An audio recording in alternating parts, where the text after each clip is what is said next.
How's it going, everyone? My name is Dorian and welcome to my very first track guide. I'm basically doing this for the PPR DaveCam League.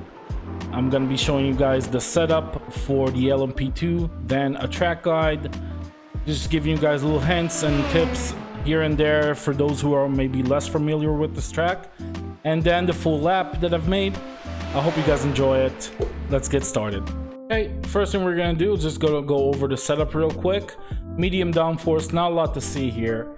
I haven't changed a thing really. All I did was change the fuel. I'm just showing you guys what I did. So change the fuel to 60. It's gonna be around 56 or 60 liters, something in that region for the race. It shouldn't make a difference anyways. And brake bias I set to 50% instead of 51, which is the default for the medium downforce setup. That's it. Haven't changed anything else. The car is really solid, feels great around the corners, plenty of downforce but not too much, you know, just the right spot. I didn't feel like I had to play around with it a lot. Definitely use this as a baseline. I'm sure there's more speed to get out of it, but try to use this as a baseline. That's my recommendation if you're gonna tweak your setup. Okay, so the lap is a 150.997, pretty much the best I can make out of it as of this moment. The track conditions are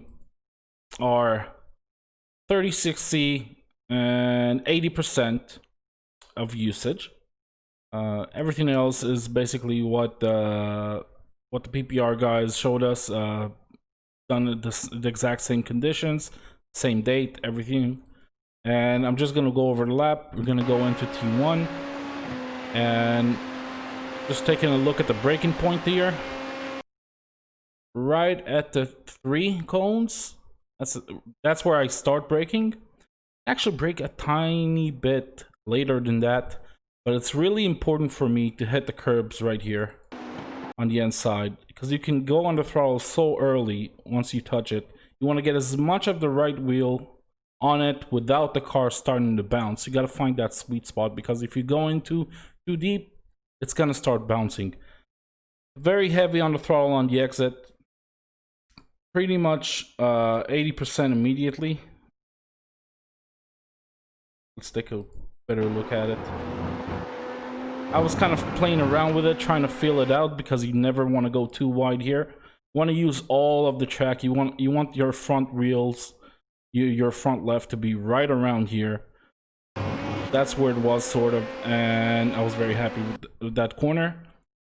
After that marker on the road, that's my braking marker right here. This little bit.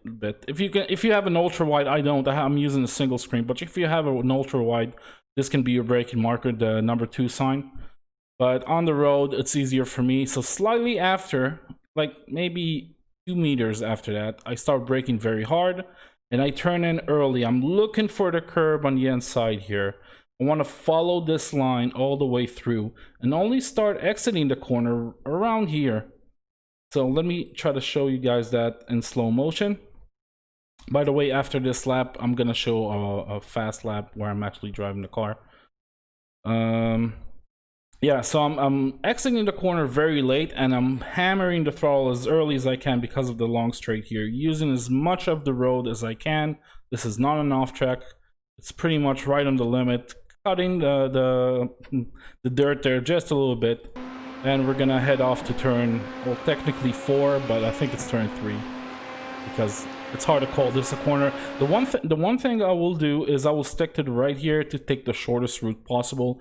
It's maybe, I don't know, 3/100ths of a second in the best of cases, so keep that in mind. It's very easy to brake too late here, and it's also very easy to brake too early because it's kind of scary. You don't want to go too wide. So I'm gonna try to show you the best braking point I found. There's not really a marker on the road. I'm gonna take it super slow right now and look for the point where I start braking. It's right around here. So technically that's, I think it's the 2.5. Again, a very hard braking zone.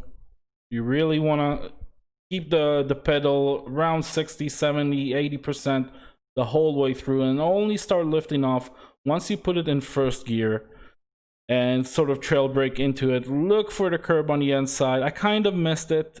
not the worst thing in the world because the runoff is pretty big here. But first gear, and you want to floor it as soon as possible for the next one.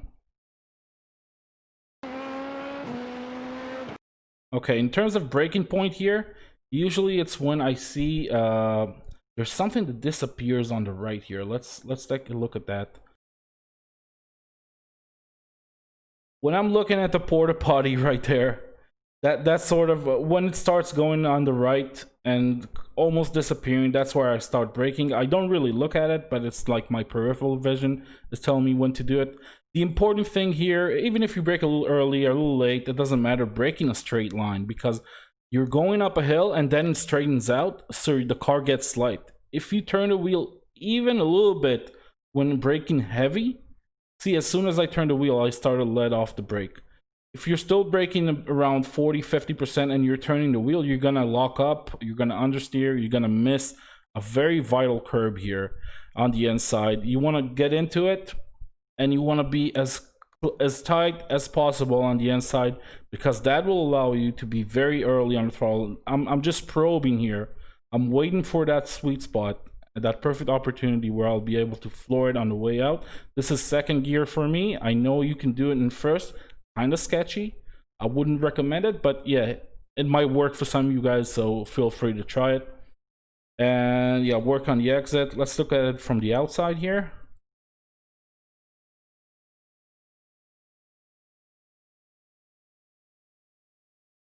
Through the whole corner. Using as much of the curbs as I can. Now this is a simple corner, but it's not incredibly easy because it's all about your wheel input. You want to stay flat here, and that means you have to be very soft because you're still accelerating very hard. This is a third to fourth gear corner, so you're accelerating up to third here and you're getting into fourth right around this area.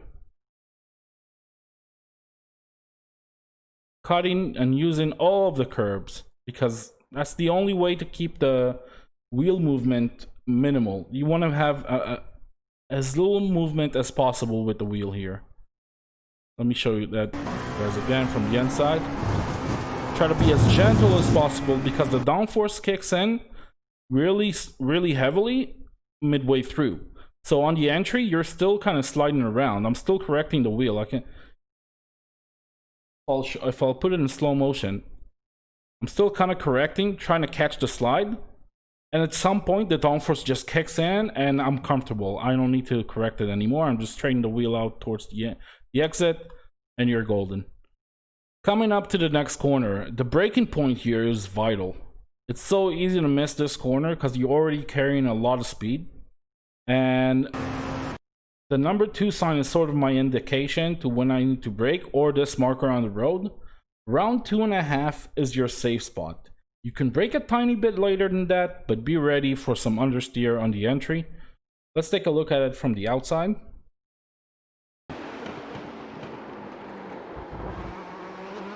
Now, there's one thing that I've done right, and there's one thing that I've done wrong here. First, I braked a tiny bit too early, but the reason for that is because I was looking for the curb on the inside here. It's heavily cambered and it sucks the car in. If you put your front wheel here every time, by the way, I'm using first gear for this corner. If you put your front wheel here, it's gonna suck you in and it won't drive you wide. But the one thing that I haven't done right is I brake a little too early, so I'm not using all of the track. So there's clearly more speed to carry here if you really nail it. Okay, so this corner is one of each. It's either a double apex or an imaginary external apex. Different schools, same thing. So basically you take it as a double apex. Right around here is your apex, your first apex. You let the car go wide. You can see where the rubber is, that's the line. So you want to start on the inside here and let the car go wide. Once it goes wide, I keep it completely neutral. If you look at my pedals, I keep it completely neutral. I try not to brake here. My guess is if I'm drafting, I'm gonna use a little bit of trail braking. But since I'm not drafting and I'm just cruising around in pretty decent conditions, I'm just keeping the car neutral because this car turns so well when it's neutral. And here I floored it back. The indication whether you've done the corner correctly or not is this curb. If you're close to it on the exit, you know you're safe. You're not gonna go wide on the exit and hit the grass. If you're too far from it at this point, if your right wheel is round here, you might be going wide. There's a half decent chance you'll be going wide on the exit. So keep that in mind. And I'll show you guys the cockpit view just for a reference. Let's see here. No, not chase. It's so hard from this from the red to doing everything. We'll go all the way into the inside, 4th gear. Let's keep it neutral, keep it in 4th.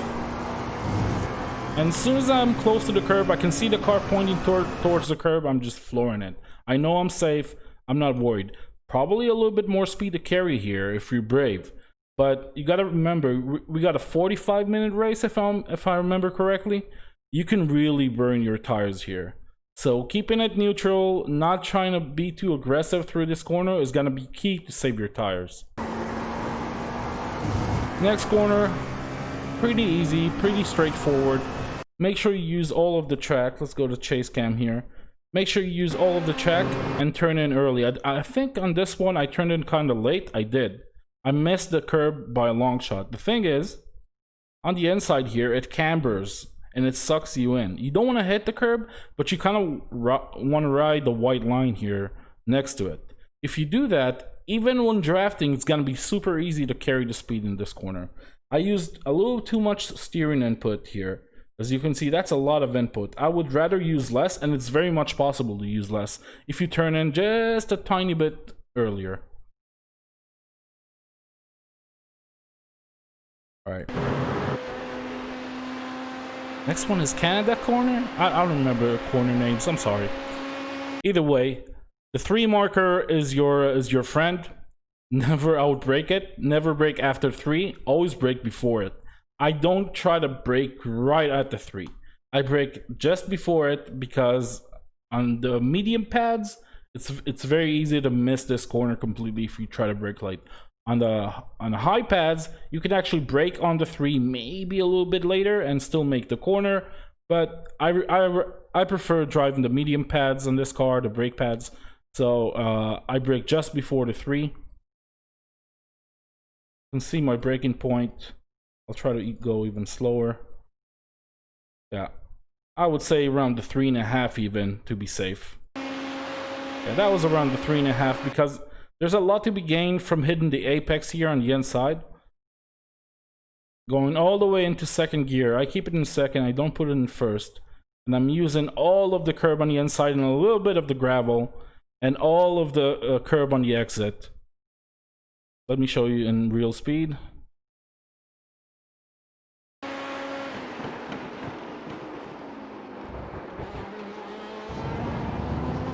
And we're through. Now for this corner, the difference between taking it flat and lifting a little bit isn't huge. There's probably, I don't know, maybe half a tenth, maybe a tenth in it if you really nail it. What you want to do is you don't brake, but you turn in very, very late and very hard. So you kind of want to make the car snap oversteer just a little bit so you can make the corner if you're keeping it flat. The reason I'm not keeping it flat is this curb right here. And I really recommend for you guys not to hit this curb. It immediately does floor damage. You'd be losing at least half a second on the straights. If you hit this curb, you'll hear that god-awful noise when you bottom out with this car. And the floor damage will just ruin your race 100%. So this wasn't my best corner. There are times where I can try to keep it flat here and I managed to do it. But I saw that I was headed towards a good lap, so I decided to be safe. Let's see it from the inside just in case. Cockpit. There you go. I can't see it because of the wheel. Yeah, see, I turned in just a little too late here. If you turn in early enough, you don't have to lift. Catching the curb on the inside, I didn't really catch it. I kind of kissed it, but you want to catch it if you want to keep it flat here. It's gonna be faster. Now, last corner, vital corner. I like braking early here. So before the tarmac or asphalt or whatever this is, concrete, changes colors is where I brake, just before it. See, you got the sign here as well. That's a good indication. You got the line here. You got plenty of markers to tell you, look, you got to stop the car now. And I'm using a lot of brake at first, but I'm very quickly starting to release it towards a trail brake in second gear, using as much road as I can on the outside here. And I start turning quite early in the hopes of carrying the speed. That's my dog. In hopes of carrying the speed, because the exit here is everything. You try to give it as much throttle as you can. The thing about this car is this engine is normally aspirated. That means it has no bottom end torque because of all the high RPM it can reach.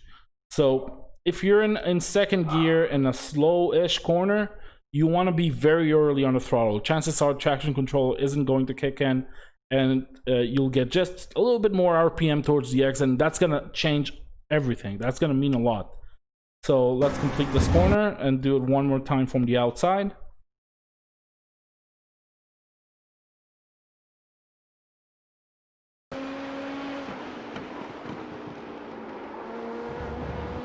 That curb on the inside is vital. You really want to carry it. And that's it.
Okay, so that concludes my very first track guide. I hope you guys enjoyed it. I hope it helped someone here in the league.